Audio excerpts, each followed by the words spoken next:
Assalamualaikum students, welcome back to my YouTube channel. Here is Insha Naveed. Today we will discuss the poem You Are by Sylvia Plath. Introduction से start करते हैं. You Are is a poem by Sylvia Plath in which a mother addresses her unborn baby, describing the child in vivid, playful, figurative language. The poem instills a playful tone as Plath teases her unborn child by comparing it to desired things. The speaker convey both eagerness and a touch of anxiety about new motherhood.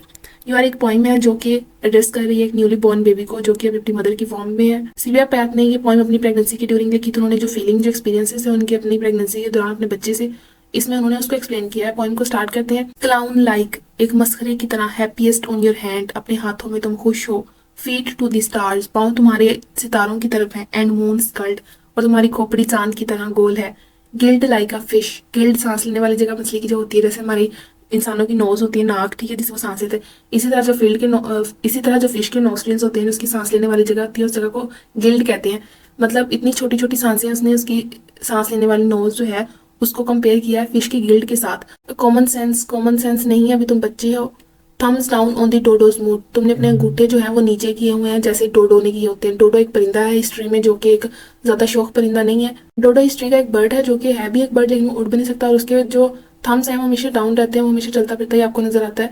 Wrapped up in your self like a spool, तुम अपने ही हाथों में इस तरह लिपटे हुए हो जैसे किसी फिरकी पे धागा लिपटा होता है. ट्रॉलिंग, रेंग रहे हो. योर डार्क एज ओल्डो, इस तरह रेंग रहे हो जैसे कोई उल्लू अंधेरे में रेंगता हो या इधर से उधर जाता है. Mute as a turnip from the 4th of July to all fools day, इस तरह खामोश हो, शलजम की तरह खामोश हो. जैसे शलजम जो होता है वो गहराई में होता है, खामोश होता है, उसकी कोई आवाज नहीं होती.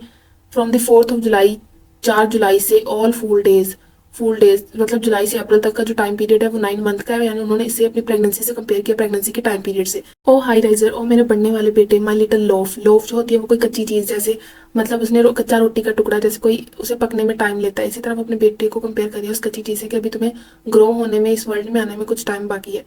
Explanation देखें. These lines from Sylvia Plath poem You Are quite imaginative and colorful. They describe someone who is like a clown. Someone वो कौन है? वो उसका जो प्रेगनेंसी में उसका बेबी है जिससे वो बातें कर रही है, जिसके साथ उसका एक्सपीरियंस है. ये someone वो उसका बेबी है. Always happiest when they are on their hands and reaching for the stars with their feet. तुम्हारे पाँव जो है वो आसमान को, सितारों की तरफ है, आसमान को छू रहे हैं. If they have a head shaped like the moon and gills like a fish. कितनी चीजों से उसने अपने बेबी का कंपेरिजन किया है. कभी इसने क्लाउन लाइक से किया है, कभी इसने मून से किया है, कभी वो फिश के गिल से कर रही है. The lines also mention being wrapped up in oneself like a spool यानी फिरकी की तरह तुम खुद में ही लिपटे हुए. And being silent for a long time, और एक अरसा हो गया कि तुम खामोश हो. मैं तुम्हें महसूस तो करती हूँ लेकिन तुम्हारी आवाज नहीं सुनी. सेकंड स्टैंजा देखिए. Vague as fog and looked for like mail, बिल्कुल बेकार और धुंधले हो किसी खत की तरह जो कि आना है. फर्दर ऑफ देन ऑस्ट्रेलिया, किसी ऑस्ट्रेलिया से भी दूर कोई डाक आनी हो.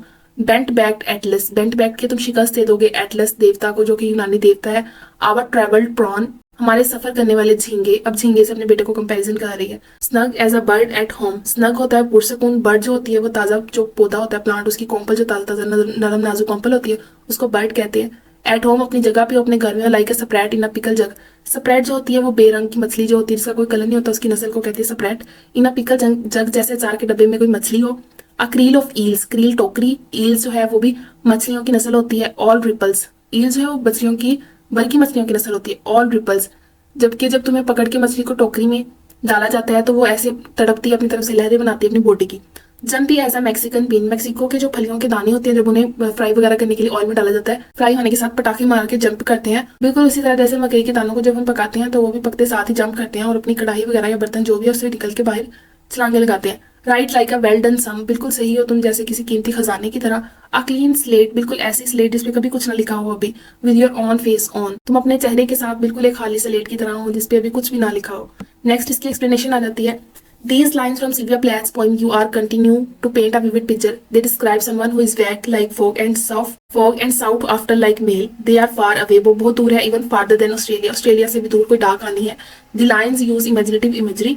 इमेजिनेटिव ये तस्वुराती इमेज हमारे माइंड में बनाती है. मेंशनिंग अ बेंट बैक्ड एटलस, कि कोई उन्हें शिकस्त देने के लिए आएगा. एटलस को, यूनानी देवता को. अस्नग बर्ड, पुरसकून कोंपल की तरह हो. And a sprat in a pickle jug, और किसी पिकल जग में जो हो वो बेरंग मछली की तरह हो. It's like a creel of eels और rippling, or a Mexican bean that's jumpy. They are just right like a well done sum and they are clean slate with their own face on it. ये सारी अपने उसकी explanation दे रही है, उसकी image create कर रही है, उसकी फीलिंग, उसका एक्सपीरियंस बता रही है ड्यूरिंग प्रेगनेंसी अपने बेबी के साथ। नेक्स्ट इसकी समरी देखें। You're is a poem by Sylvia Plath that use imaginative and whimsical language to describe someone special. Someone special is her baby. The poem portrays this person as being playful, unique, and carefree. It uses vivid imagery comparing them to a clown, a fish, and a spool. Spool जो है वो झींगा है, ठीक है। The line also mentions their silence and their ability to be upside down, reaching for the stars. Overall, the poem celebrates the individuality and special qualities of the person. किस तरह उसने अपनी इस poem में 7 से 8 चीजों से अपने बेबी को कंपेयर किया, उसकी यूनिकनेस, उसकी फीलिंग्स, उसका प्लेफुल, उसका यूनिक होना, सब कुछ उसने एक्सप्लेन किया है। यू आर के थीम्स हैं, हियर आर 4 थीम्स। फर्स्ट है individuality. The poem celebrates the uniqueness and special qualities of a person. Her person की स्पेशल क्वालिटीज होती हैं, स्पेशल यूनिकनेस होती है, उसको डिस्क्राइब करता है जैसे वो अपने बेबी की स्पेशल क्वालिटीज को एक्सप्लेन कर रही है।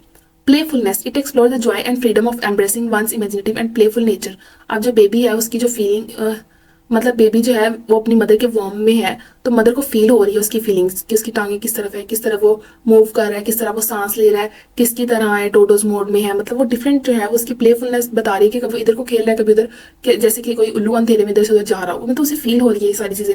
थर्ड हमारे पास रहता है self discovery. The poem suggest the importance of discovering and embarrassing one's true self. The use of vivid imagery and creative language create a whimsical and lighter tone throughout the poem. जिस तरह उसने feelings बताई, अपना experience बताया अपनी pregnancy के दरमियान, अपनी प्रेगनेंसी के दौरान, वो सारा हमारे माइंड में एक इमेज बना रहा है। देखिए कैसे स्पेशल एक शलजम से उस अपने बेटे को कंपेयर किया है कि तुम इस तरह खामोश हो, जैसे कोई शलजम जो है वो अंडरग्राउंड है, मिट्टी में दबा हुआ है, जिसकी कोई आवाज़ नहीं है। तो मतलब उसने प्रॉपर एक टाइम पीरियड भी बताया अपनी प्रेगनेंसी का कि सिंस 4 जुलाई से to all fools days. Video अच्छी लगी हो तो लाइक कर दे, चैनल को सब्सक्राइब कर दे। फिर मिलते हैं नेक्स्ट किसी अच्छी सी वीडियो में, तब तक के लिए अपना ख्याल रखिएगा। अल्लाह हाफिज़।